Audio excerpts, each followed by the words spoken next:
a nuestro Ateneo.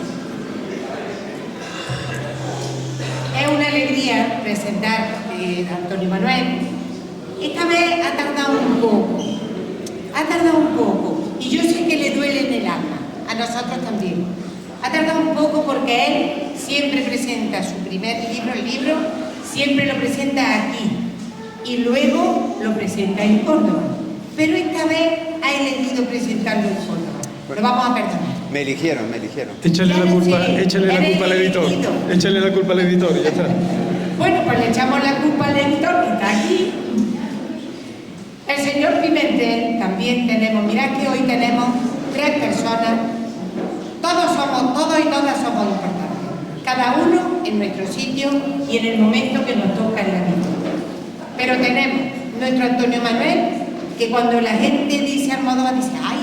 Tú eres del pueblo de Antonio Manuel. Y le digo, perdón, Antonio Manuel es de mi pueblo, yo soy mayor.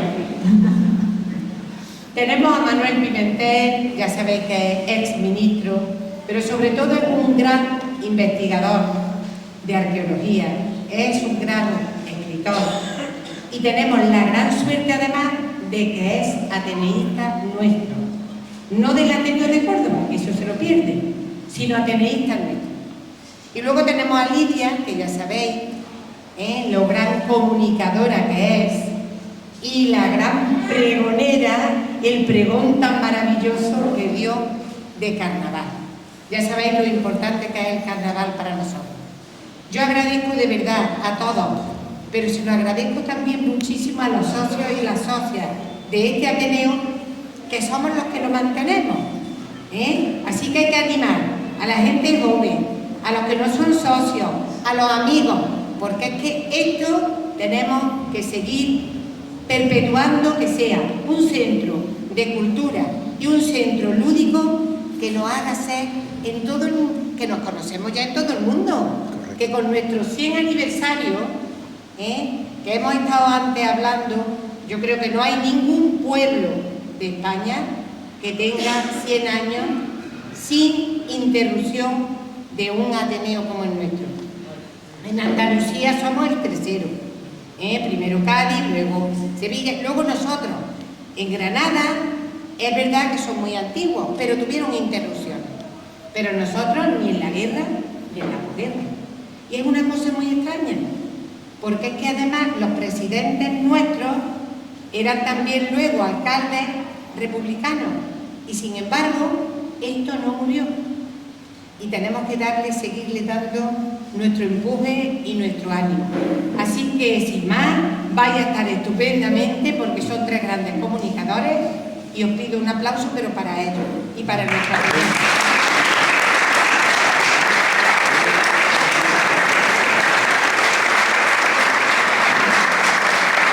Perdonad, pero me queda una cosita. Como los niños en el colegio, por Dios, apagar los móviles. Que no nos suene cuando estén ellos en lo más interesante, ¿vale? Pues muchas gracias. Muchas gracias, Rafa.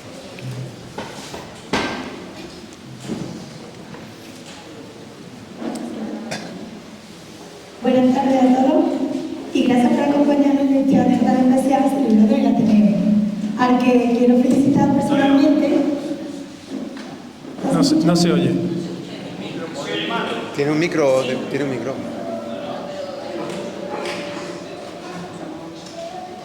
¿Sigo hablando? Ahora. ¿Se escucha mejor ahora? Bien. Que estaba diciendo que buenas tardes y gracias a todos por asistir, y que quería felicitar personalmente al Ateneo por esos 100 años que lleva cuidando de la cultura de nuestro pueblo. Hoy nos reunimos aquí para celebrar la literatura, la memoria y la identidad, elementos que son indispensables en la obra que presenta hoy Antonio Manuel, tu nombre mío. Antonio Manuel figura entre las personalidades más ilustres y eruditas de la localidad. Es licenciado y doctor en Derecho por la Universidad de Córdoba. Es profesor de Derecho Civil y ha sido coordinador del Laboratorio Jurídico de Desahucio de la UCA.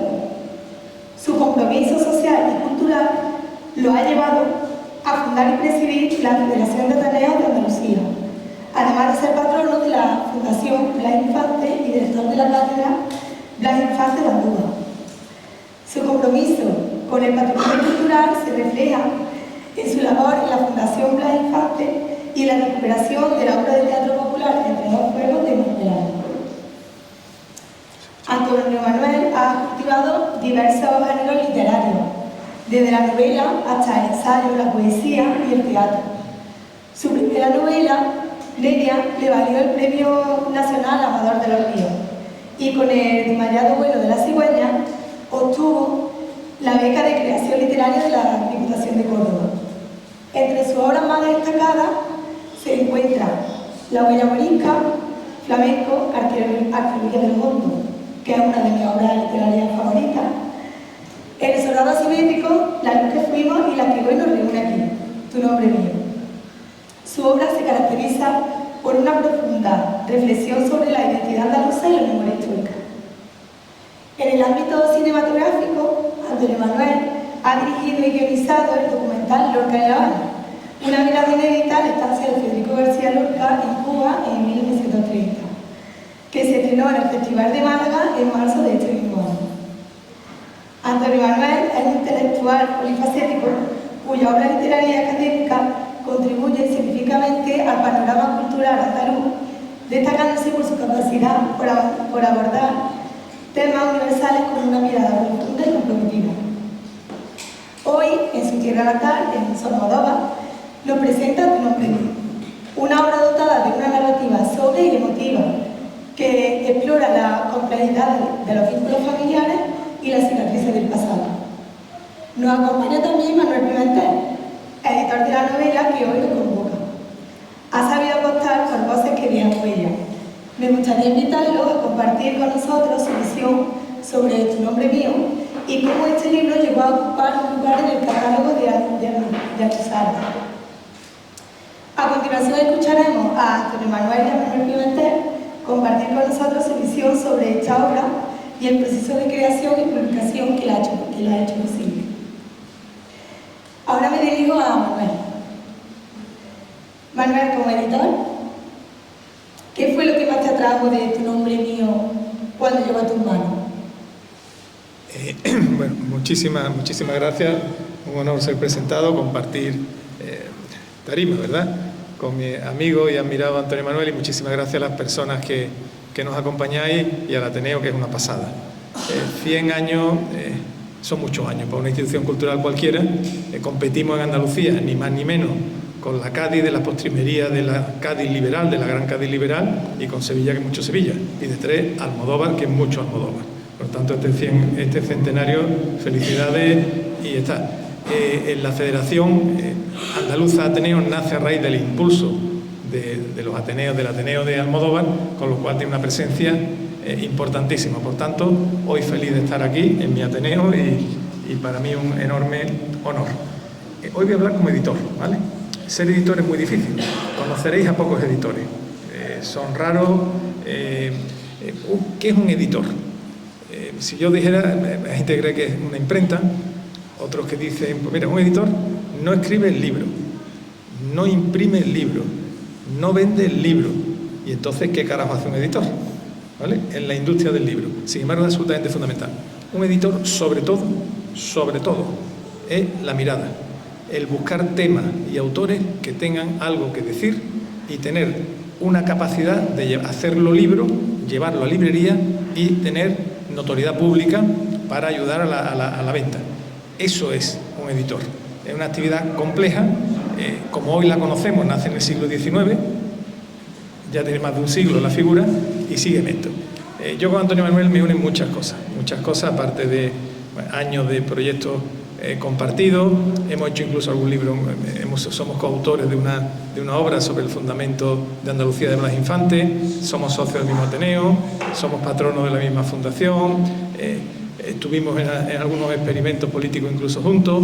Es decir, me unen muchísimas cosas, pero sobre todo, y yo procuro como editor que el cariño no me haga simplemente no ver.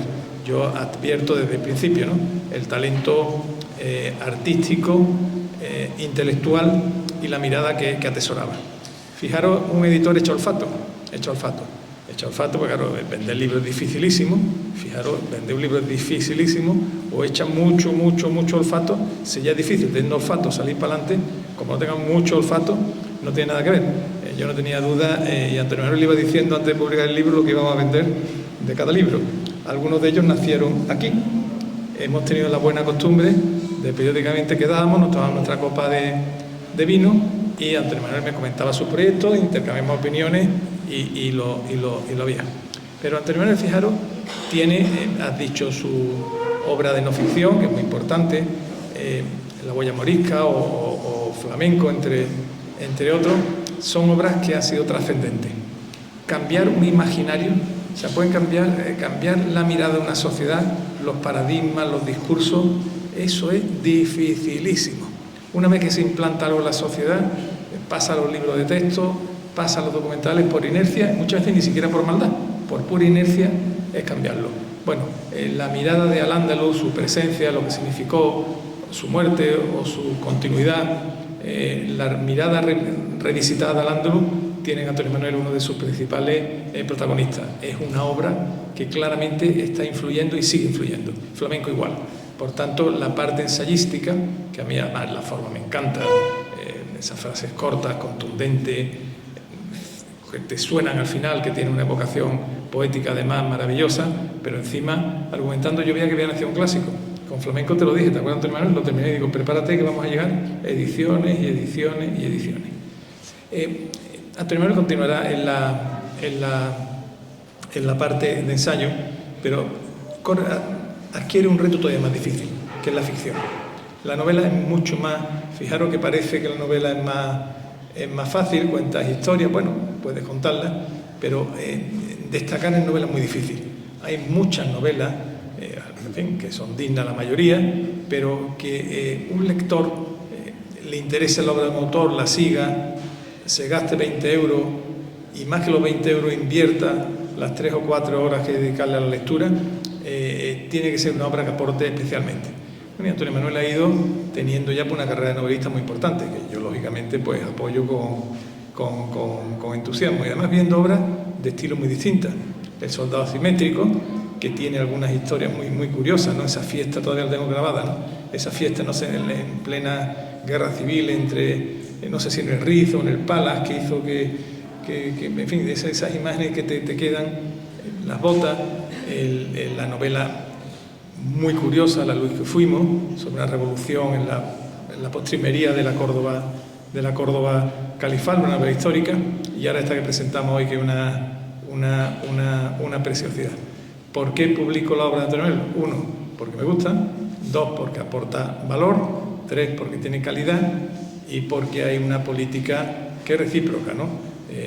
Igual que un editor apuesta por la obra de un autor y va acompañándole, también un autor confía en una editorial y le va dando su obra. Es una relación simbiótica y de cariño.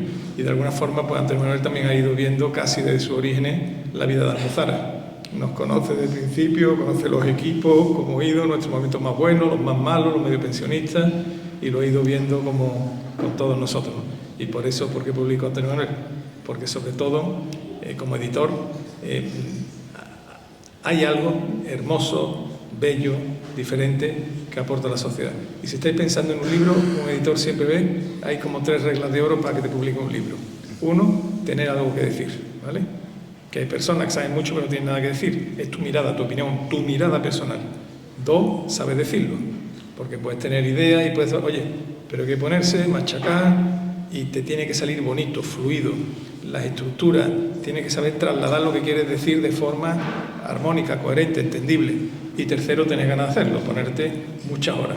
Antonio Manuel tenía cosas que decir, sabía decirlas y ha querido hacerlas.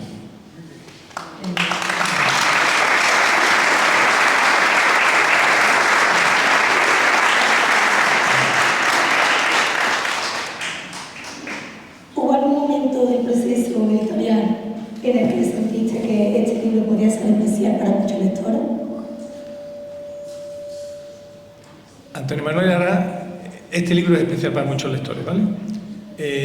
Tiene varios. A mí no me gusta nunca desgranar las novelas, siempre se lo digo a Antonio Manuel, porque eso es lo clásico, ¿no? El que llega a la presentación, y he oído algunas que va un tío saborío y te dice: el asesino es el mayordomo. Ya está, se ha cargado la novela. No debes decir eso, ¿no? Puedes, en fin, acercarte. Hay varias cosas que se os va a acercar. Por ejemplo, y es una corriente muy curiosa, después como editor te das cuenta cómo existen los inconscientes colectivos, ¿vale? Somos las mismas personas, pero nuestras propias inquietudes, sensibilidades, eso va evolucionando con el tiempo, ¿vale? Individual y colectivamente también. Dentro de los artistas, muchas veces, de forma a veces racional, ¿no? Construyen un discurso y lo hacen, pero muchas veces el que es artista lo lleva dentro, no se da ni cuenta ni el por qué. Le sale, anticipa esos inconscientes colectivos, ¿no? Dentro de esto hay algunos, por ejemplo, aparte de una relación muy interesante entre una madre y una hija y todo lo que conlleva, hay un retorno al campo, a la naturaleza, que veréis claramente que es una tendencia muy fuerte, son valores que han llegado muy fuertes, y no solamente por criterios de sostenibilidad, sino incluso la fuerza de la palabra. Antonio Manuel, y es una técnica del buen escritor, las palabras tienen evocación, las palabras suenan. Una palabra bien empleada en el momento oportuno es como un mazazo, ¿vale? Quien domina la palabra adecuada en el momento tiene un poder tremendo. Y Antonio Manuel, aparte de escribir, él baraja algo que es muy de agradecer y que va quedando en contexto, lo vais a ver, que son, no dice, había hierba, había el monte, había árboles, había matojos. No, el pliego, romero, te va diciendo los nombres en cuanto nombre existe, ¿no? Los animales, entonces esa evocación de campo, por ejemplo, que podía haber llevado esa misma historia si hubiera sido totalmente distinta, no me ha parecido muy relevante, y yo creo que va a haber personas que le va a emocionar. Y a mí me pasa una cosa, en la novela, fijaros, no está ubicada en ningún sitio, o sí, yo no puedo evitar verla por estas lomas muy cercanas a Almodóvar. O sea, no puedo, yo creo que está aquí o está inspirado, donde vive Hachín un poco más para arriba, entre de aquí a Posada un poco más para arriba, lo ubico en esas estribaciones de nuestra querida Sierra Morena, ahí la ubico la novela. ¿A qué reto se enfrentan hoy los editores cuando publican obras que apuestan por lo emocional y lo introspectivo, como la novela de Antonio Manuel? Un editor, su principal deber es hacer un catálogo, ¿verdad? Que los libros vaya publicando tengan calidad, tengan cierta coherencia con el sello. Nosotros somos muy eclécticos, es como, yo creo en el fondo la sociedad hacemos parte, falta todo, y por tanto publico a los unos, a los otros, los del medio, esta corriente, a la otra. Hay sellos distintos porque a la gente le gusta tener cierta coherencia, pero el editor, yo por lo menos lo que más me gusta del mundo es anticipar los debates. Es decir, tú vas viendo la sensibilidad de editor, os digo que va a haber debate. Nosotros encargamos un libro que lo vamos a publicar dentro de 2 años. Yo no puedo estar pensando en el debate de hoy, ese ya no me interesa, porque el libro ya se publicó. Yo tengo que estar pensando en el debate de dentro de 2 años, con lo cual pues, vamos anticipando, a veces acierta, a veces te equivocas, pero el placer intelectual de haber impulsado ideas, debates, autores que anticipan, eso es un placer intelectual de dioses, y quizá el poder que tiene el editor. Y después tiene un reto permanente, pero también tiene una responsabilidad con el autor. No es fácil colocar los libros en librería. Cada día, para que vayan en España, todos los días laborables, fines de semana, festivos y fiestas de guardar, se publican unos 200 y pico, casi 300 títulos al día. Nochebuena también, fin de año también, año nuevo también. Pues claro, 200 y pico títulos, ¿quién llega a librería? Pon tu libro en librería. Primer reto, porque si no lo pone, no lo va a vender. Segundo, con eso consigue entrevistas y notoriedad para tu autor. Otro reto, el ensayo es más fácil, la novela es mucho más difícil. Bueno, pero lo vamos consiguiendo. Y en el caso, nosotros somos una editorial media, estamos en Córdoba. Córdoba, que lo fue en su tiempo, nosotros hicimos la ciudad de los libros, aquí estuvo la gran biblioteca de Alaquén II, ha habido escuela de copistas, ha parido genios como Séneca o Lucano o Averroes y otros tantos, o el Duque de Rivas, que creo es el Ateneo más antiguo de España, que es el de Madrid, pero no tenía una gran tradición editora. Había editoriales muy dignas, y claro, nosotros desde Córdoba, con la modestia que hemos ido, pero queremos jugar el partido de verdad. O sea, nosotros estamos jugando el partido con la grande, pero somos pequeños, o somos muy pequeños comparados con la grande, ¿no? Y ese reto desde Córdoba, pues gestionar el tema. Y después deciros que sí es verdad que la ventaja que tenemos, nosotros tenemos una gran cantera de autores andaluces, y en Andalucía hay mucho talento.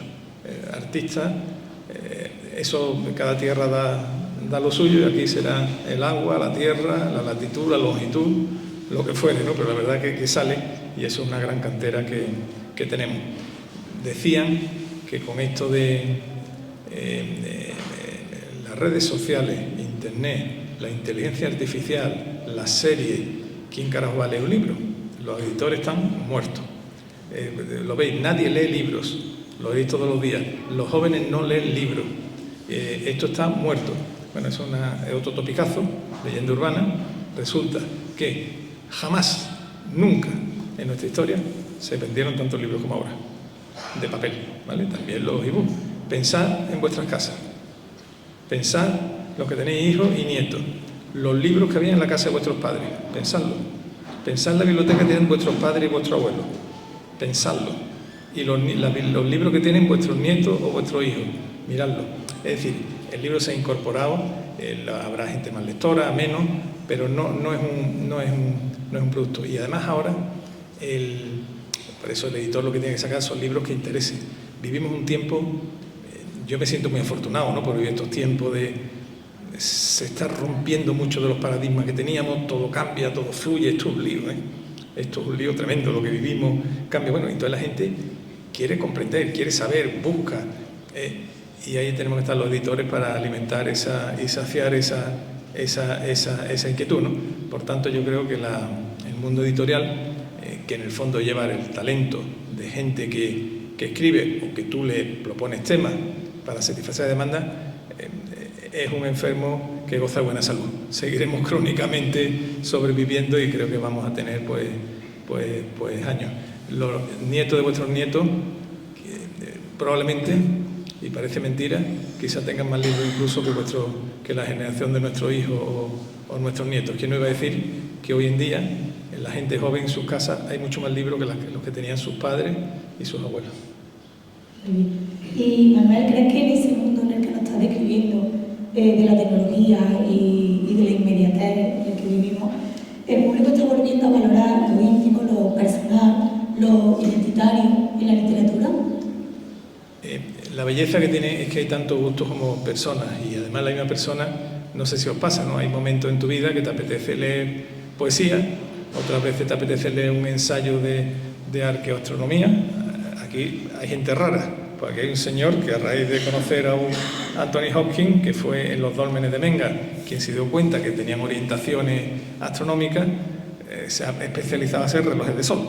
Bueno, pues seguro que hay, siempre hay inquietudes. Por tanto, el universo de intereses es mucho, pero no cabe duda que todos tenemos una componente sentimental y emocional que hay que alimentar de vez en cuando. Y por tanto, eso no ha pasado, ni el romanticismo, ni lo interior, y eso va a continuar. De hecho, los arquetipos, tú lees, ¿por qué un clásico es clásico? ¿Por qué sigue leyendo la Odisea? Porque en el fondo, bueno, somos personas, la genética nos condiciona, no somos, de hecho somos exactamente iguales, no solamente los que hace 6.000 años levantaron los dólmenes de Menga, o que no se sabe, o los cientos de dólmenes que hay en todo este orden, que es riquísimo en megalitos y nadie los conoce, y está bien que no los conozcan, que sigan ahí y no sepa la gente dónde está para que no les polien. Somos esencialmente lo mismo. Lo que pasa es que los acercamientos son distintos, las relaciones son distintas, en fin, los estilos son distintos.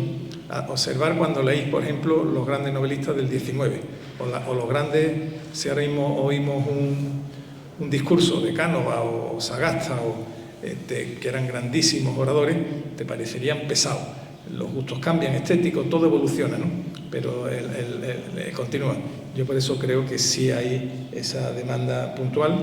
En fin, las demandas no son masivas, y de vez en cuando pasa algo muy curioso, que es muy interesante, que es fácil de criticar, pero que yo le doy mucho, intelectualmente me da mucha atención, que es cuando los fenómenos bestseller. ¿Por qué de repente un libro se lo compra todo el mundo. ¿Qué ha pasado? La gente no es idiota. Yo tengo mucho respeto con la gente. Cuando dice la gente es tonta, no. La gente no se gasta 20, 25 euros por la noche porque quiere leerlo. ¿Y por qué quiere leerlo? No es los códigos Da Vinci, o los grandes. ¿Qué ha pasado ahí? ¿Por qué? Bueno, pues tienen explicaciones sociológicas, antropológicas y a veces obras de poca calidad, pero que aportan algo, se convierten en bestseller, y a veces obras de mucha calidad, que aportan mucho, se convierten en bestsellers, ¿no? Pero la variedad de gustos y personas, por eso fíjate, yo claro, ya veis, soy relajado y liberadote, que cada uno haga lo que quiera y que piense lo que tenga bien, ¿no? Muchas veces hay muchas personas que dicen, se publica demasiado. Y siempre digo, oye, que cada uno escriba lo que quiere y que el editor publique lo que tenga bien. Ya el lector dirá si le interesa o no le interesa o si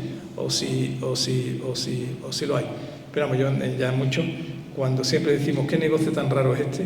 Que cuando buscas un buen autor, que ha hecho una buena obra, que la publica bien y que encima le das notoriedad y le distribuye, va y se vende, ¿no? Pues todo eso está ahí. Antes he hablado del escenario en el que se desarrolla la obra, ese escenario pastoril. A mí me gustaría saber si tiene alguna escena, frase o personaje favorito dentro de la obra. Antonio Manuel iba, probablemente inconsciente, ¿no? O conscientemente, porque muchas veces el eje claramente en una relación madre, es que ya me voy a meter en la novela, madre-hija, hay un padre por ahí, hay un pasado que pesa y hay un pastor que aparece, ¿vale? Y el pastor va tomando pues peso porque Antonio Manuel se lo da y porque es la llamada. Sus circunstancias personales también son muy interesantes. En estos tiempos de cónclave es un debate precioso, complicado, porque toda la vida los fenómenos son complejos. Ya sabéis que ha salido un nuevo Papa, que la Iglesia del Espíritu Santo debe existir, porque va igual que cuando el Papa Juan Pablo II era polaco en el momento del muro de Berlín y todo esto, ahora en la época de Trump le pone a uno que le toca las narices a Trump precisamente con la migración. Son temas que vamos a hablar muchísimo, que yo comprendo que tengan complejidad, pero bueno, que la humanidad es así y tenemos que ir. Bueno, pues ese personaje tiene mucha fuerza, mucha derivada, mucho esfuerzo de superación y yo creo que va ganando peso en la novela. Pero bueno, son opiniones. El eje principal sigue siendo y las sorpresas y los sentimientos y las pasiones están claramente en esa relación de cariño, de a veces reproche, de eco de sucesos del pasado y de enorme compasión, que por cierto es una palabra que me encanta en estos momentos que tendemos a juzgar, a criticar, a insultar, porque qué bonita es la compasión, ¿no? Decir, mira, ¿por qué vamos a hacer? Te perdono, te comprendo, la palabra compasión es una cosa de convivencia preciosa, ¿no? Y ahí también existe ese tema. Pero los personajes de Antonio Manuel lo contará, visto de fuera, yo creo que este pastor va tomando fuerza progresiva y se convierte en un actor más. Y después ya como personaje, que es un personaje, el campo, la naturaleza.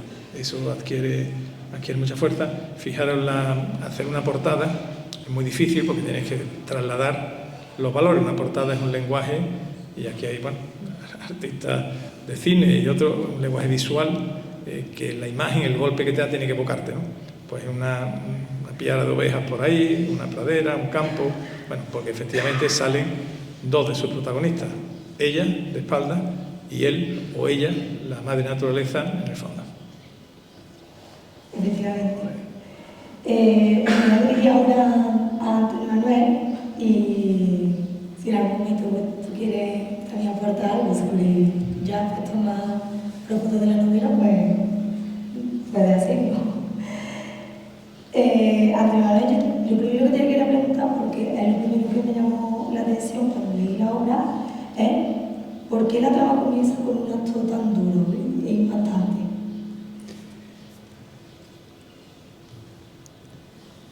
Permitirme que comience dando las gracias. Creo que es de justicia. Primero darte las gracias a ti, Lidia, por haberte tomado la molestia, la preocupación de leerte la novela, de hacerle casi un análisis de forense. Esto retumba mucho, ¿no? A ver ahora, ¿se escucha mejor así? Mejor. Y así, Bueno, estaba dando las gracias a Lidia y me gustaría compartir por qué Lidia está aquí sentada.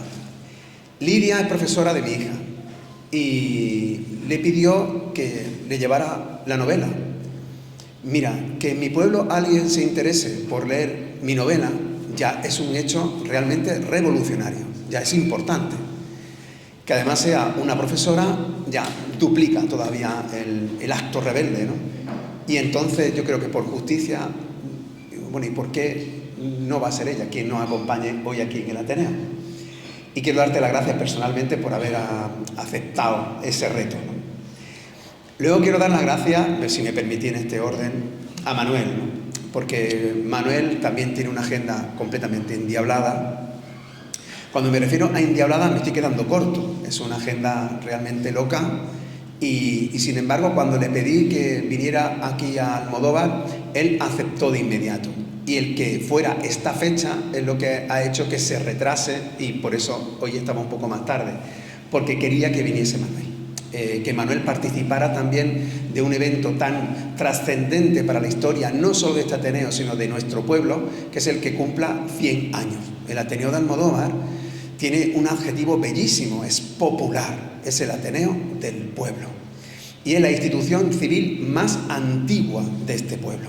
Y eso merece un respeto, pero no un respeto cualquiera, porque muchos y muchas de los que estáis aquí sentados tenéis familiares que se han dejado media vida para que este Ateneo siga vivo. Gente que no ha dormido por las noches porque no le cuadraban las cuentas. Gente que se ha levantado temprano antes de irse a trabajar para levantar un muro, para blanquearlo. Y creo que toda esta gente, que es medio pueblo, que está aquí aunque no lo veáis, o sea, participa del aire. Este Ateneo está hecho del pueblo de Almodóvar. Pensar que tiene 100 años.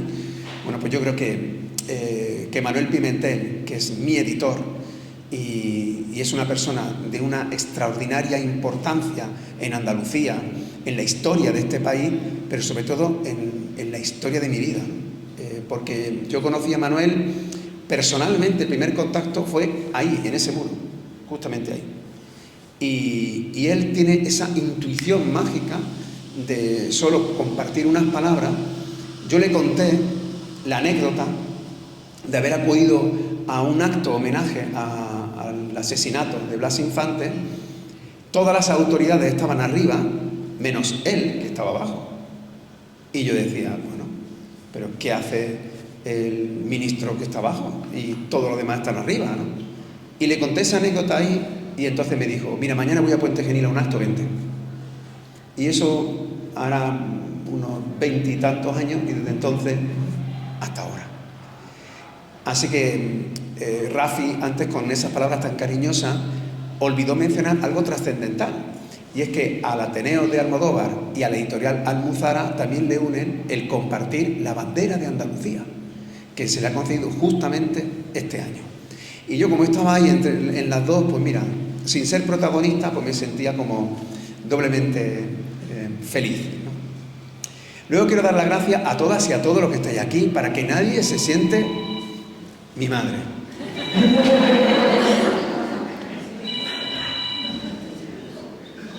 Como comprenderéis, si hubiera sonido el teléfono a cualquier persona, le hubiera reñido, pero a mi madre no. ¿Se entiende? Bueno, quiero dar las gracias a todas las personas presentes, a todas sin excepción, a quienes habéis hecho un esfuerzo por venir desde lejos. Hoy hay personas que vienen de Córdoba, gente que viene de Sevilla, gente que viene de Antequera. Muchísimas gracias. Pero quiero dar especialmente las gracias, además de mis amigos y mis amigas del alma, a mi familia y por supuesto al Ateneo de Almodóvar, a personas que han participado directamente en esta novela. En especial a Antonio Luna, que está ahí, a Manuel Moral, que también está aquí, a Rafael Carmona, que está ahí, y a Hasim Cabrera, que está aquí. Los cuatro leyeron la novela y los cuatro aportaron mucho, porque es algo que habitualmente no había hecho Manuel. Yo había escrito, pero no lo había compartido antes de la edición, salvo con el editor, ¿no? Y en este caso me atreví a hacerlo con más personas y fue un proceso gratificante del que me siento muy feliz. Y ahora voy a responderte. Mira, yo en esta novela tenía una obsesión por conquistar el silencio. Un escritor utiliza la palabra, esa es su arma. Y en la literatura lo que no se nombra no existe. Sin embargo, el silencio es protagonista en una obra cinematográfica, es protagonista en la música, es el blanco de un lienzo. Sin embargo, en la novela, no. Para que exista el silencio, tienes que nombrarlo. Entonces, decidí que partiera de una premisa durísima que de inicio ya colocara el silencio como protagonista. Y es la idea de que una hija tenga que cuidar de una madre aquejada de Alzheimer que intentó matarla cuando niña. Claro, el presupuesto es demoledor. La hija no sabe nada de su madre porque se ha pasado toda la vida entre penales y manicomio. No conoce nada de su vida. Pero la madre tampoco puede contarle nada porque no lo recuerda. Y a partir de ahí tienes que componer una novela. Todo es silencio. El silencio te abruma, el silencio te aplasta y sin embargo tienes que construirla. Y además tienes que construirla a una velocidad de vértigo, que fue el ritmo que me propuse desde la primera página, ¿no? De forma que todo lo que ocurre en la novela no son nada más que herramientas técnicas para que poco a poco se vaya colmando ese silencio. Aún así, cuando tengáis la novela en las manos y empecéis a leerla, vais a descubrir que ya miente en su estructura, porque son 100 páginas escritas, pero tiene 900 páginas no escritas. Es un libro de 1000 páginas. El silencio corresponde a vosotras y a vosotros, lo tenéis que componer. Es un libro compuesto de elipsis. Yo no sé si de pequeñito tuvisteis la fortuna de haber leído Alfanui, que es una novela bellísima de Rafael Sánchez Ferlosio. Entonces, en uno de los capítulos, no sé si recuerdas, Manuel, hay un pastor que está tocando una flauta entre un inmenso ruido de tormenta. Y esa flauta era una flauta de silencio. Bueno, pues entre el inmenso ruido que nos rodea, del que hablaba hace nada Manolo Pimentel, yo creo que la reivindicación del silencio también es política. Yo creo que... ¿Se me oye bien? ¿Me separo más? No, está bien, está bien. Se te oye bien, Antonio. ¿Sí? Para concluir, decía que la reivindicación del silencio también es una reivindicación política.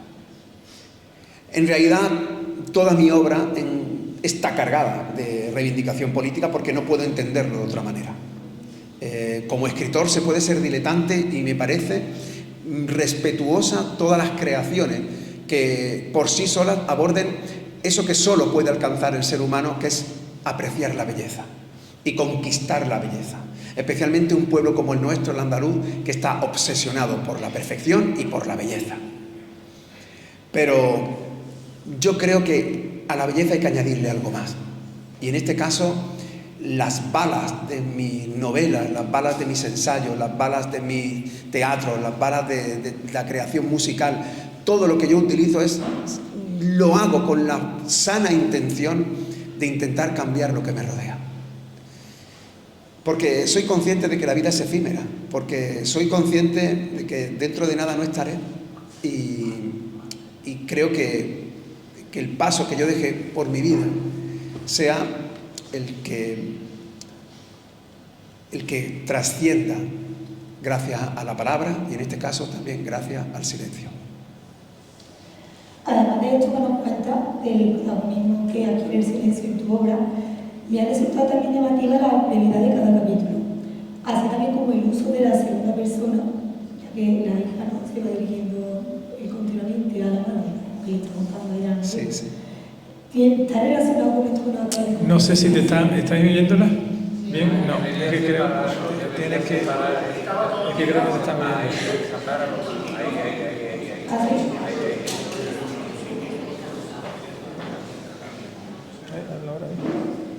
Bueno, te decía que me ha resultado llamativa. Coge el micro. ¿Se escucha bien? Ahora mejor. Sí. Que me ha resultado llamativa, además de esto lo que nos ha contado sobre el silencio, la brevedad de cada capítulo y también el uso de la segunda persona. Si tiene alguna intención literaria, como hemos visto. Por supuestísimo. por supuestísimo. Hablaba Manuel con toda la razón de la inflación de títulos, especialmente de ficción, que hay en las estanterías de las librerías y en las bibliotecas. Cuando uno accede a cualquier librería, ¿por qué vas a escoger esta novela y no esta, por ejemplo? Salir del ruido de fondo, créeme que es muy complicado. Pero eso hay que añadirle algo que normalmente no aludimos, y es que la inmensa mayoría de estas novelas están escritas en pasado y en tercera persona. Oye, y para ser diferente, no creo que haya que perecerse tanto, ¿no? O sea, toda la novela, toda, sin excepción, con raras excepciones, es un narrador omnisciente que lo sabe todo, que tiene puesta la cámara aquí y que habla de lo que ve y de lo que además siente el personaje, ese y todos los personajes de la novela. Juan amaneció temprano con un dolor de cabeza que no lo soportaba, porque su mujer había dejado de amarle. Mientras tanto, su mujer, mientras se duchaba, pensaba que no sé qué. Eso es una novela convencional. Claro, lo primero que tienes que decidir es el sujeto. En La luz que fuimos, el sujeto son las mujeres de Al-Ándalus. Está escrita en primera persona del plural femenino. Las nosotras de entonces. O sea, ya por lo pronto, fíjate que hay una cámara concreta que está mirando. Y luego, siendo una novela histórica, está escrita en presente. Porque el presente es vertiginoso. Porque no es lo mismo decir Juan comió que decir Juan come. ¿Lo ves? ¿A que no es lo mismo? Y luego pasa, como dices, por lo de la brevedad. Lo de la brevedad tiene que ver porque me estoy haciendo mayor, Lidia. Es verdad. Cuando eres más joven o cuando estás empezando en cualquier género de creación, tienes como una obsesión en demostrar para que los demás sepan que sabes pintar, que sabes escribir, que sabes componer. Yo recuerdo cuando estaba con Denef, con mi grupo de música, que al principio parecía que éramos 6 solistas. Y tenías que decir, mira, por favor, no haga un redoble aquí, no toque, no, hay que guardar silencio. Cuando uno empieza a pintar, ¿verdad, Hasim? Parece que tienes que sobar el cuadro mil veces, hasta que te das cuenta que dices, pero si yo con este trazo ya puedo sugerir movimiento, ¿no? Y cuando escribes pasa igual. Cuando estás empezando y está lloviendo, dice, en el cielo rebosaban amorfas imágenes grises que deambulaban como fantasmas mientras se desmoronaban a causa de gotas que se deshacían calándote hasta el alma. Luego, cuando te hace un poco más mayor, dice, llovía. Y luego dice, oye, ¿es necesario que llueva? No, pues no, entonces ya está. Yo soy jurista y eso creo que ayuda mucho a un escritor, porque el jurista tiene que ser certero y austero con el lenguaje. Tiene que ser preciso con lo que dice y sobre todo tiene que sugerir más que describir. Y además, yo entiendo que demasiadas novelas contemporáneas, a la que Manuel me corrija, parecen guiones cinematográficos. Y oye, eso no es una novela, porque una novela te permite un lenguaje que solo la literatura te da, que es la introspección, el poder atravesarte el pellejo, conocer sensorialmente lo que se siente, lo que se piensa. Claro, estas novelas en las que Juan subió, Juan se cayó, Juan le dolió la espalda, Juan... Y no paran de pasar cosas, pero no sabe lo que está ocurriendo de verdad dentro de su cabeza y conseguir reflexiones políticas, poéticas. Yo creo que ese es el alma de la literatura. Entonces, bueno, yo creo que esa combinación hizo que el ritmo que decidiera fuese el vertiginoso.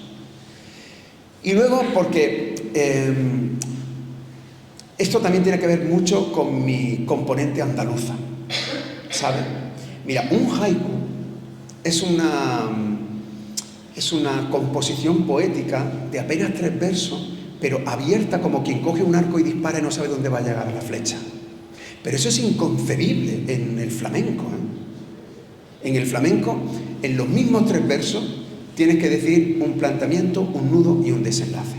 Bueno, pues cada capítulo de esta novela tiene un planteamiento, un nudo y un desenlace. Es decir, es como si fuese un collar de perlas ensartadas, donde todas tienen su planteamiento, su nudo y su desenlace, y en medio el silencio. Entre capítulo y capítulo, el silencio. Y la narración tenía que ser la hija la que hablase, porque para mí eso era fundamental.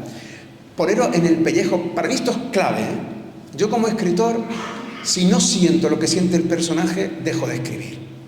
Para mí la literatura es un parto muy doloroso. La música es mi lenguaje natural, pero la literatura no. A mí me duele escribir. Yo lloro escribiendo, sufro escribiendo, sonrío escribiendo porque somatizo al personaje. Entonces, claro, yo me puse en la piel de una hija que está enferma, que a diferencia de lo que dice Borges de dejarse vivir, esta hija se está dejando morir y que le ha tocado por un golpe del destino tener que cuidar a su madre, que encima está enferma de Alzheimer. Pues mira, ella ha dejado hasta de sentir, ni siente odio. Ya sabéis que el odio es este veneno que enferma la mirada y que hace ver espada donde hay labio, bombas donde hay beso, adversario y enemigo donde hay amantes. Ella ni odia siquiera, ni odia. En realidad está casi cercana a un animal herido.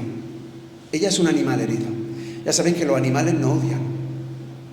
Los seres humanos sí. No lo olvidéis.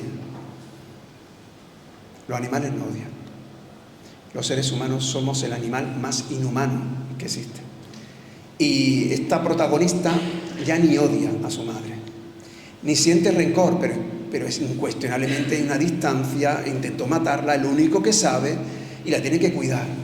Claro, a partir de ahí, para mí era fundamental que ella fuera la narradora, porque de esa forma el lector siente lo que ella siente, y yo creo que eso engancha mucho más, y por eso desde el primer capítulo yo creo que es una novela que ya no puede dejar de leer. ¿Y cómo consigues equilibrar esa belleza de la que nos habla con la belleza de tu prosa? Ay, pues muchas gracias lo de la belleza de mi prosa. Mira, Lidia, porque no puedo evitarlo, amiga. Porque no puedo evitarlo. Mira, el otro día estaba dando una clase de hipoteca a mis alumnos.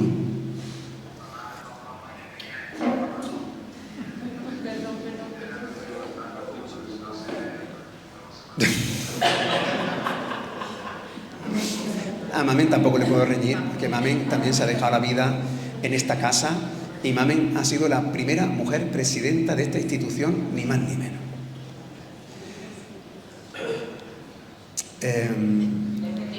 Eso. Mira, estaba dando una clase de hipoteca, Manuel. Casi nada. De hipoteca. Y explicando que la hipoteca era indivisible a pesar de que se dividieran las fincas, empecé a colocar metáforas y se levantó una chica, y dice: Antoni Manuel, haces poesía del derecho. Mira, yo me sentí tan dichoso en aquel momento y le comenté, digo, mira, un día, viniendo para clase, un grafitero puso en la fachada de la facultad: menos ley y más corazón. Y yo dije, por favor, que no lo quiten, porque hay tantas leyes tan desalmadas. Y yo les suelo repetir a mis alumnos que estudian Derecho que su profesión es hacer justicia. Un veterinario tiene como profesión curar animales. Un albañil tiene como profesión construir edificios. Un electricista evitar que se vaya la luz, que siempre funcione, etc. Pero ¿cuál es la misión de un jurista? De alguien que estudia leyes. Pues no utilizarlas como un cuchillo sin alma, sino utilizarlas para ayudar al prójimo. Hay un aforismo francés que dice que el derecho civil sirve para que los ricos roben a los pobres y el derecho penal sirve para que los pobres no roben a los ricos. Y yo creo que en medio hace falta corazón. Entonces yo no puedo evitar colocar el corazón en lo que escribo. Pero de eso tiene también mucha culpa, por ejemplo, mi padre, que hoy está aquí, ¿no? Mi padre a mí me enseñó desde pequeño ser un obsesionado por la perfección y por la belleza. Yo recuerdo un verano en casa de mi abuela. A ver, yo cuento estas confidencias porque como estoy rodeado de amigos, es como si estuviéramos charlando, ¿no? Así que lo que estoy contando, aunque se está grabando, luego no lo contéis por ahí. Bueno, aprovechando que está aquí mi padre, resulta que me habían encargado un cuaderno de esos rubios de divisiones. Y cuando yo volví de las vacaciones, me puso la profesora un 10. Un 10, Manuel. Yo llegué a casa de mi abuela, por aquel momento estábamos allí en casa de mi abuela, henchido de orgullo para enseñarle el cuaderno rubio a mi padre. Se lo doy y llega mi padre y dice: tráeme un lápiz. Haz así. Y le puso una cestilla a cada resto. Y cuando terminó dijo: ahora tiene un. Mi padre, que ha cambiado el último escalón del pozo porque estaba ladeado. Y yo le decía: papá, pero si eso no lo va a ver nadie. Dice: lo estoy viendo yo. Esa obsesión por la perfección está unida también a la obsesión por la belleza. Porque creo que es el arma más humana que tenemos. Hablaba antes de los animales. Es verdad que los animales no odian, pero los animales son incapaces de percibir la belleza. Eso es una atribución solo y exclusivamente humana. Entonces, que renunciemos a la belleza, eso me parece una traición, pero además una traición a nuestro pueblo. Porque nuestro pueblo tiene la belleza en los tuétanos, pero además no una belleza cualquiera, es una belleza sintiente. Si vamos a un concierto de música barroca y un pianista interpreta de una forma impecable un concierto de Bach y sin embargo lo ha interpretado como si fueran matemáticas, un andaluz le entra por un oído y le sale por el otro. Y sin embargo, si de repente aquí viene Inés Bacán y se arranca por Siguirilla y hace un quejillo y hace ¡ay! Y a ti se te ponen los vellos como escarpia y se te remueven las cárcavas de la sangre, eso es belleza y es sentimiento. Y yo no quiero renunciar a ambas cosas. Entonces, en esta novela, como prácticamente en toda mi obra, intento ese esfuerzo de perfección e intento esa fuerza de belleza, pero siempre que te cale hondo y te remueve los tuétanos. A mí me gustaría compartir.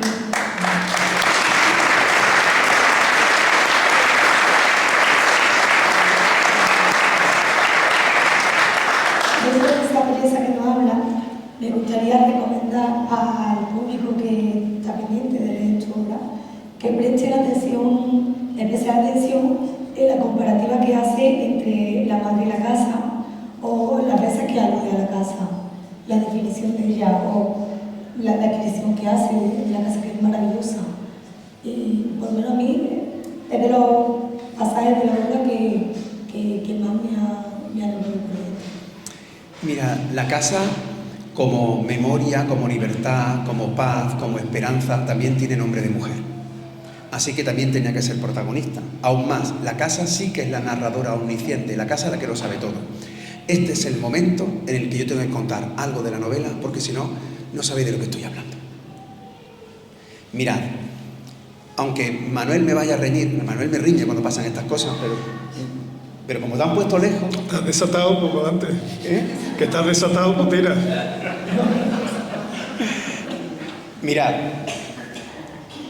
la hija decide llevar a la madre a la casa donde compartieron las infancias.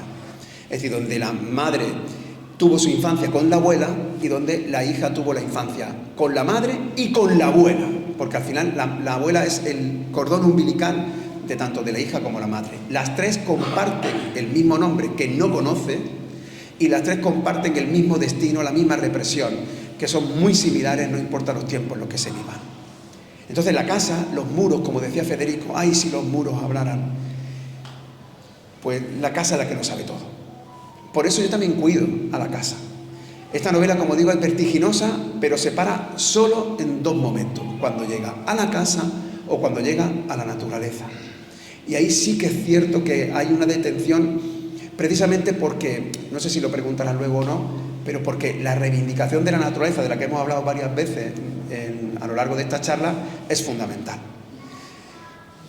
Y la casa actúa como la aguja del compás. Ahí pasa todo, porque ahí pasó todo, ¿no?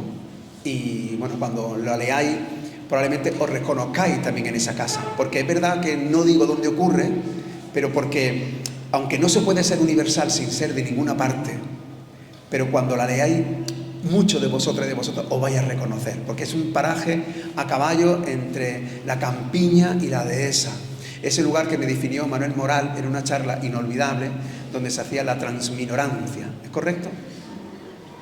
Y ese lugar, ese espacio, solo se da aquí, porque mirad hasta qué punto hemos sido lobotomizados y conocemos tan poco de nuestra identidad que probablemente todas y todos sepáis lo que es la transhumancia. Y claro, la transhumancia es la obligación, el deber inexcusable, pero por necesidad, de tener que traerte el ganado del norte al sur, porque no hay parajes como los del sur en el norte. Sin embargo, en Andalucía sí hay parajes como los del norte en el sur. Y claro, eso se da aquí, pero allí no. Aquí puede haber un bosque perfectamente idéntico a un asturiano cántabro. Manuel reivindica con razón la Sierra de Córdoba. Este fin de semana, acompañado por nuestro guía maravilloso Manuel Carmona, hemos estado dando un paseo por la desembocadura del arroyo Pedroche en el Guadiato, y es una maravilla, por el Bejarano. Eso pasa aquí y justamente al lado hay campiña. Bueno, pues esa casa es vuestra casa. Cuando la leáis, vais a daros cuenta de que es la casa de vuestras abuelas. Es que os vais a reconocer de inmediato. Como has dicho, la madre, la abuela y la hija comparten un nombre que no sabemos. Es otra cosa que me llama mucho la atención de tu obra. Pasa de cumplir por datos que podrían ser relevantes, como por ejemplo algo que se dedica a la hija, que solo se nombra una vez en la obra, y que después me he fijado en que no se nombra a nadie.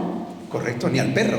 Ni al perro, es decir, ni al perro, que precisamente nada. Está por ahí, no tiene nombre. Nada tiene nombre porque creo que es innecesario. En la novela era completamente prescindible. En esta novela hay un esfuerzo por desnudar la palabra, para que la palabra sea la exacta. Por ejemplo, dice, no se nombre la profesión, sí, digo que es pescadera. Y luego, en otro determinado momento, aludo al olor a pescado, en un momento concreto en el que hace falta que el olor a pescado esté. Pero si tienes que distribuir el peso de la novela en las acciones, lo importante son lo que se denominan las puestas en escena. O sea, yo no tengo que decir, verán, un escritor primerizo a lo mejor diría, Juani era pescadera.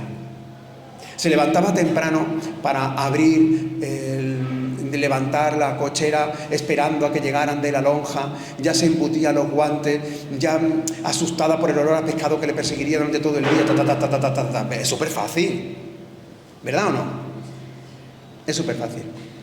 Pero yo no tengo por qué hacer eso. Ella alude que es pescadera en un determinado momento y ya lo sabe, y eso está ya ahí. Es como cuando ves una película que alguien guarda el cuchillo en un cajón. Y no tiene que estar recordándote todo el tiempo que hay un cuchillo en un cajón, pero el espectador está diciendo, oye, ¿cuándo van a sacar el cuchillo del cajón?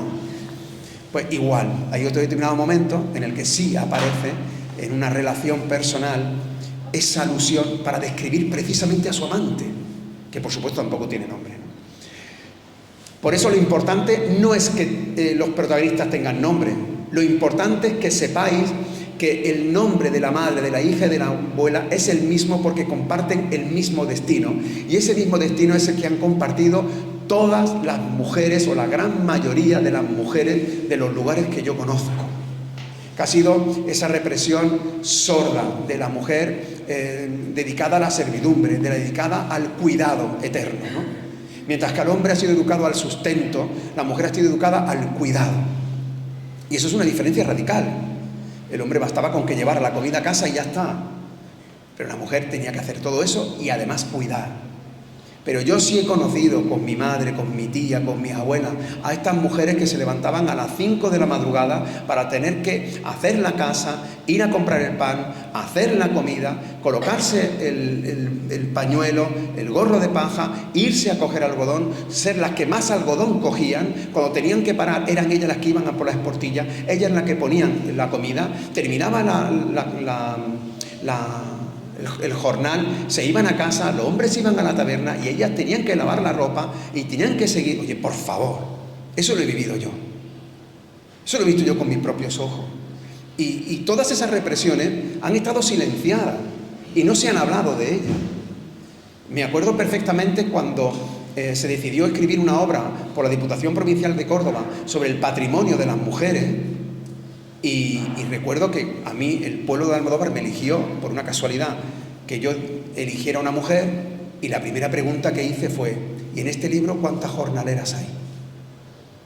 Y me dijeron: ninguna. Digo, pues entonces aquí faltan el 99% de las mujeres de Córdoba. Así que voy a hablar de mi abuela. Claro.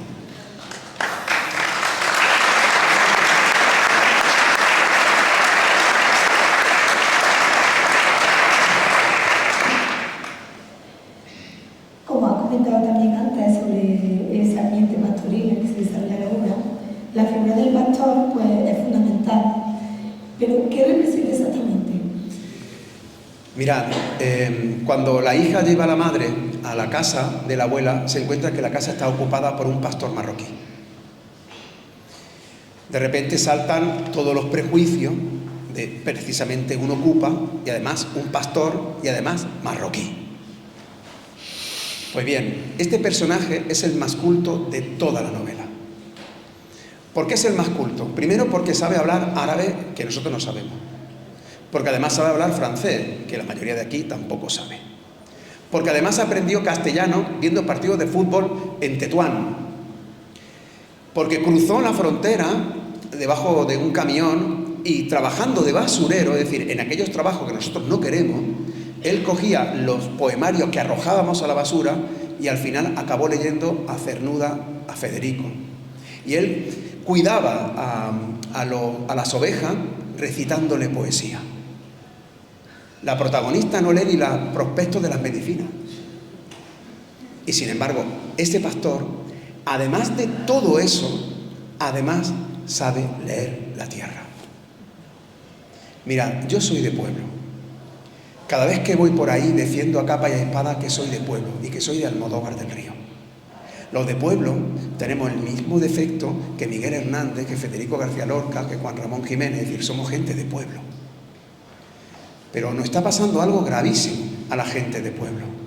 Y es que vamos al campo y somos incapaces de diferenciar una planta de otra, un árbol de otro, el sonido de un pájaro de otro.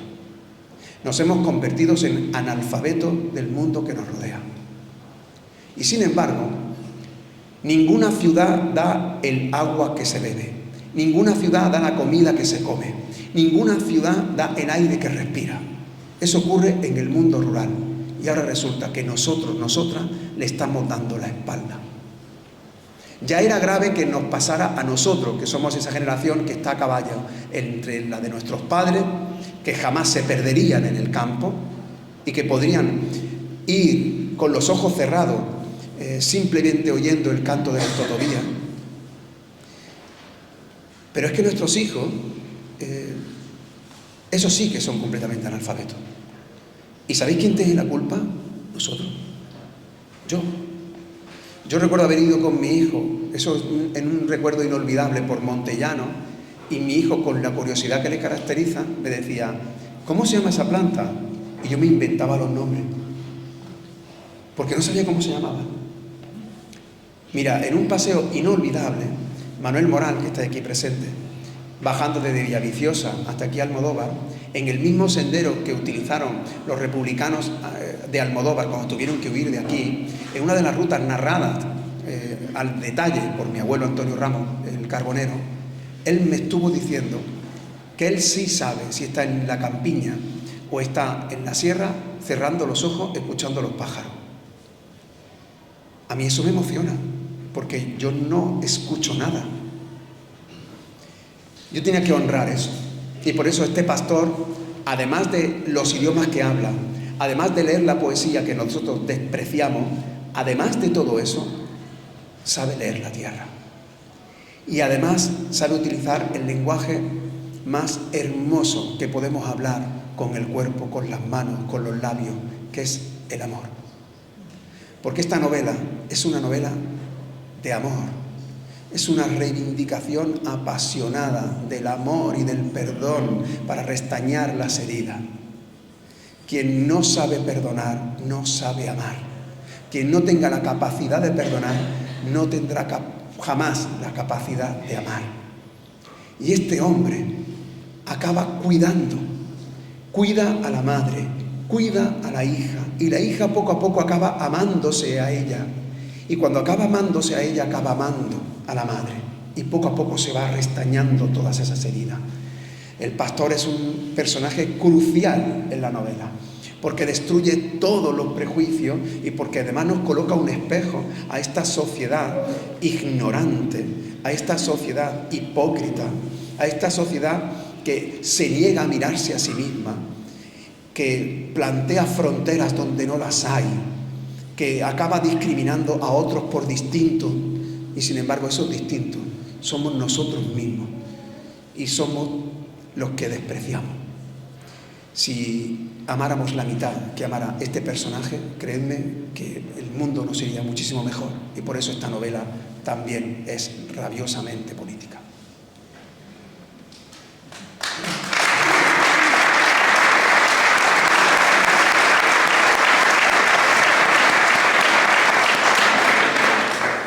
En la novela también se habla de la pandemia.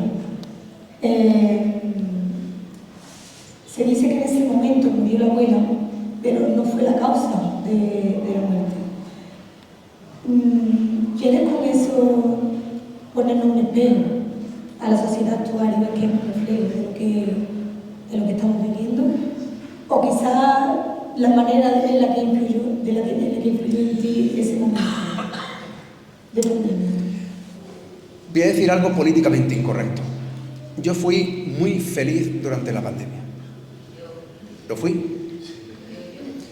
Primero porque pude dedicarme a dar clases desde mi casa y eso me permitió poder escribir, por ejemplo, La luz que fuimos.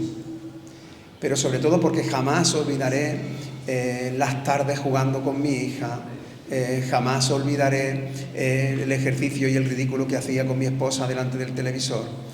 Jamás olvidaré los ratos de recuperación de una vida que prácticamente tenía interrumpida con mi hijo. Fue un periodo muy hermoso.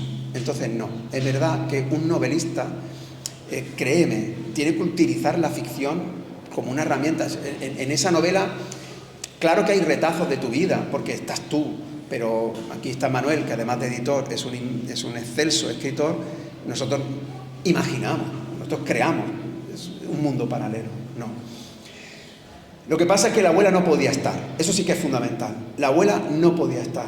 Y sin embargo, lo que creo que se construye con la novela es que la novela haga que la abuela esté siempre presente.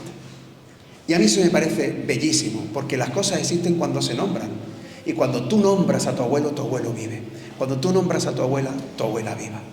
Y claro, en este caso, este personaje es determinante, porque también sufrió una represión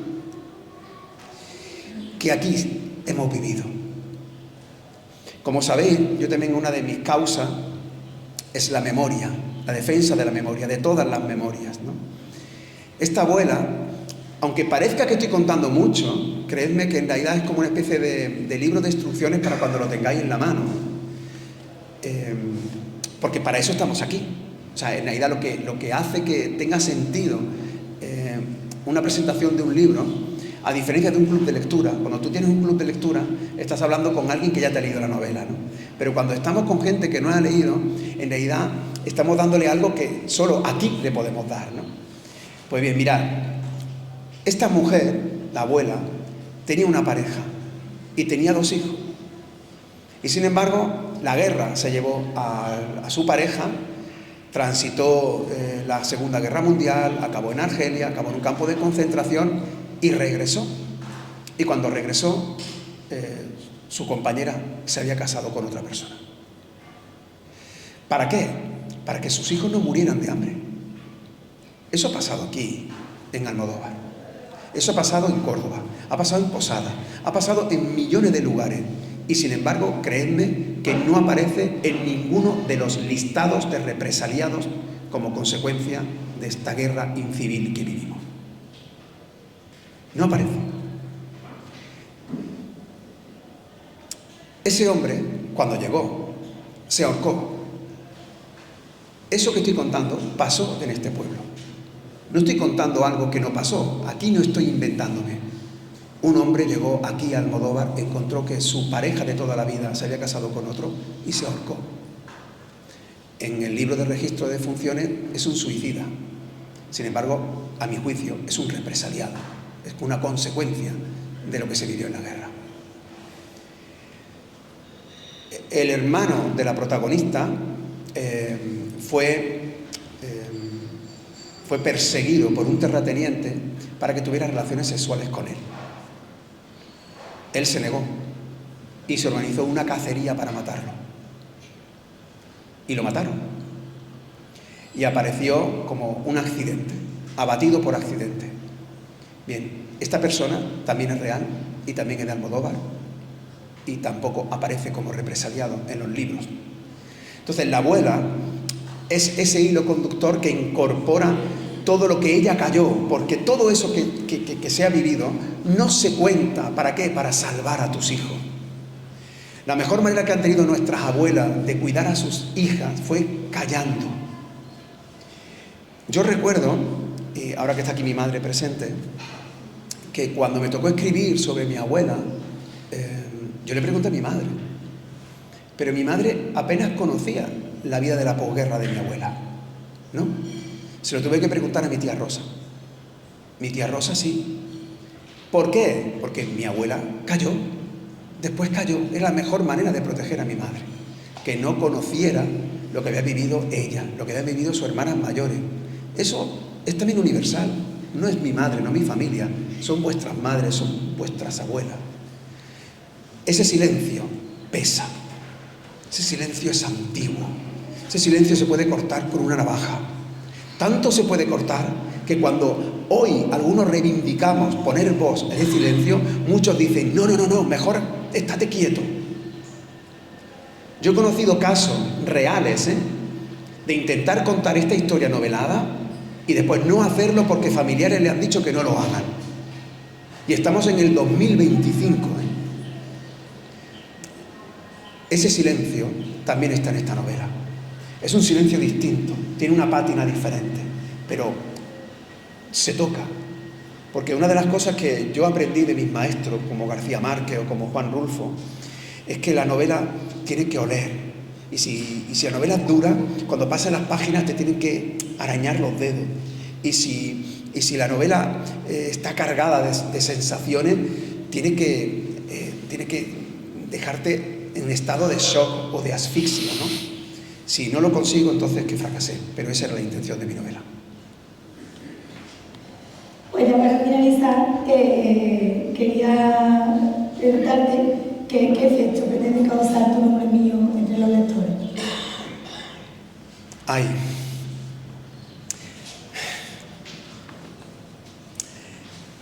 Yo no sé si me va a reñir otra vez Manolo, pero cuando Manolo y yo nos sentamos, en periodo de cada 2 años aproximadamente, compartimos un vino y compartimos una charla realmente muy emocionante, porque yo lo que hago es decirle, en mi cabeza bulle esto, y él es el que me dice, pues mira, yo creo que debería enfocarlo por aquí, yo creo que podría enfocarlo por allí.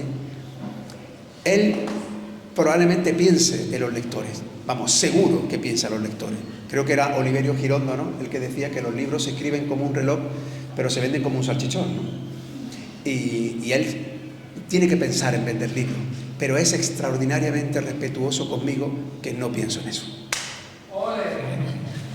Es verdad, yo cuando estoy componiendo una novela quiero ser honesto conmigo mismo, quiero intentar transmitir una idea, pero si me cala a mí, a lo mejor cala en los demás. Pero es cierto que en el momento en que tú terminas la novela ya no te pertenece. Y créeme que para mí es quizá lo más apasionante el después compartir lo que otros han sentido cuando la han leído, ¿no? O cuando la han releído, porque esta novela está escrita para ser releída, ¿no? Y cuando la han releído me han dicho, pues mira, yo he sentido esto, yo he pensado tal, este silencio lo has colmado aquí.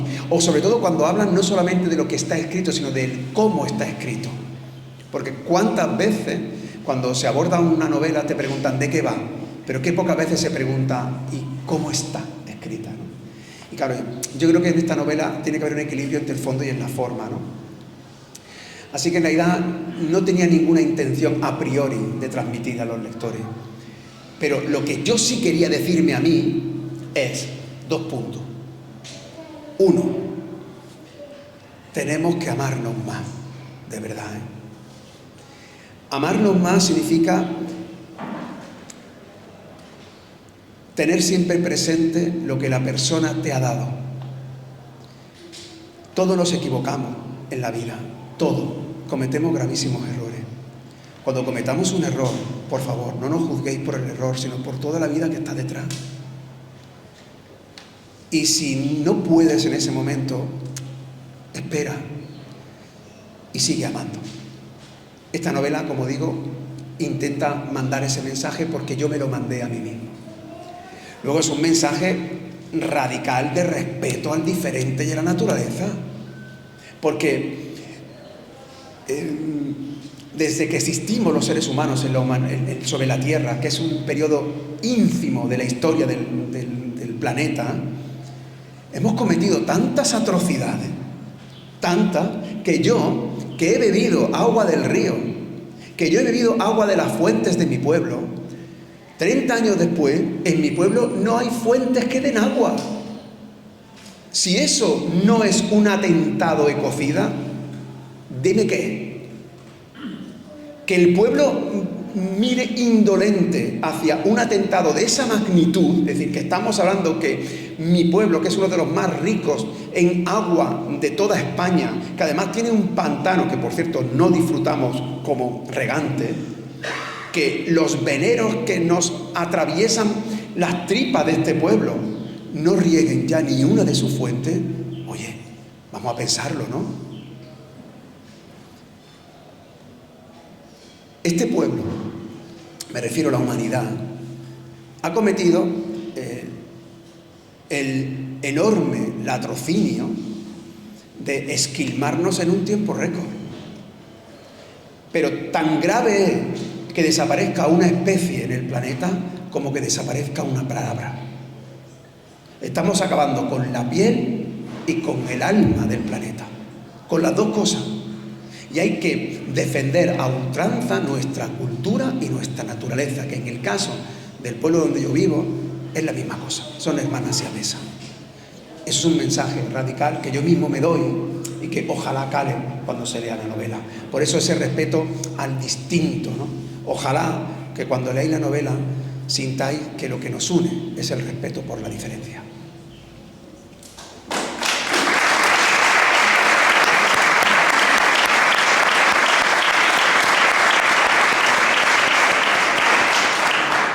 Bueno, pues no sé si alguien del público quiere preguntarte algo.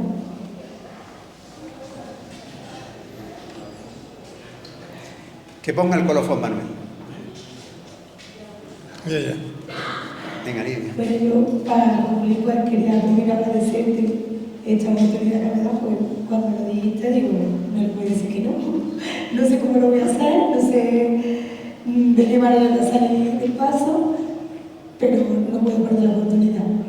Entonces, sin pensarlo te dije que sí, que después de qué manera enfoco esto, porque era la primera vez que hago algo de este tipo. Pero no será la última, ¿eh? Y la verdad es que ha sido un gusto para mí y conocer, después de leer la novela, que me ha encantado, conocer ese extrañarlo un poquito más, que por supuesto me volveré a leer. Y muchas gracias a vosotros por venir y que tenemos mucha suerte de tener Antonio Manuel entre nosotros. Y llevaros el libro firmado, que este es un joven que está comenzando, que tiene carrera el chiquillo, hay que seguirlo, ¿eh? Esa firma, ¿verdad?